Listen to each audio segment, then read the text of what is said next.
रत्नागिरी तालुक्यातील जांभारी येथे जंगली जनावरांची शिकार करण्यासाठी ठेवण्यात आलेल्या गावठी बॉम्बचा अचानक स्फोट झाला।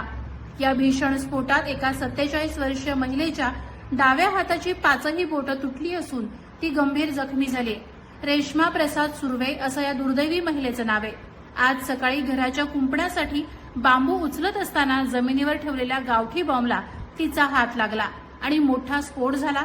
घटनेनंतर परिसरात एकच खळबळ उडाली असून घटनास्थळी अशा प्रकारचे अनेक जिवंत गावठी बॉम्ब आढळून आलेत। या संपूर्ण प्रकरणाची गंभीर दखल पोलिसांनी घेतली असून यावर रत्नागिरीचे जिल्हा पोलीस अधीक्षक काय म्हणाले ते आता पाहूया।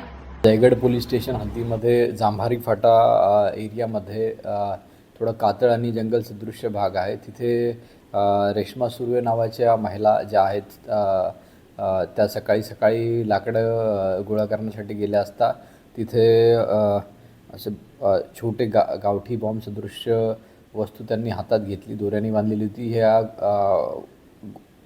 जी गोष्ट होती ती जंगली जनावरं, जंगली प्राणी त्याचा शिकारीसाठी उपयोग केला जातो, ते त्यांनी खाल्ल्यावर त्याचा स्फोट होतो आणि ती वस्तू त्यांनी हातात घेतली असता त्या गोष्टीचा स्फोट झाला आणि त्यांच्या हाताला इजा झालेली आहे।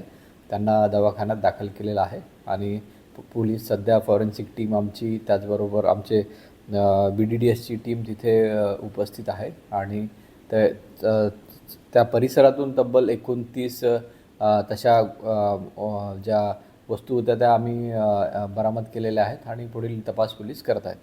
बरोबर, ते सल्फर आणि अमोनियम नायट्रेट या गोष्टीचा वापर करून या भागामध्ये बऱ्याचशा ठिकाणी जंगली जनावरांना मारण्यासाठी, त्यांची शिकार करण्यासाठी या गोष्टीचा उपयोग केला जातो। पण त्यामध्ये जवळपास आपण आता 29 अशा बॉम्ब सदृश्य छोट्या त्या गोळ्या ज्या होत्या त्या आपण जप्त केलेल्या आहेत आणि पुढील तपास पोलीस करत आहेत।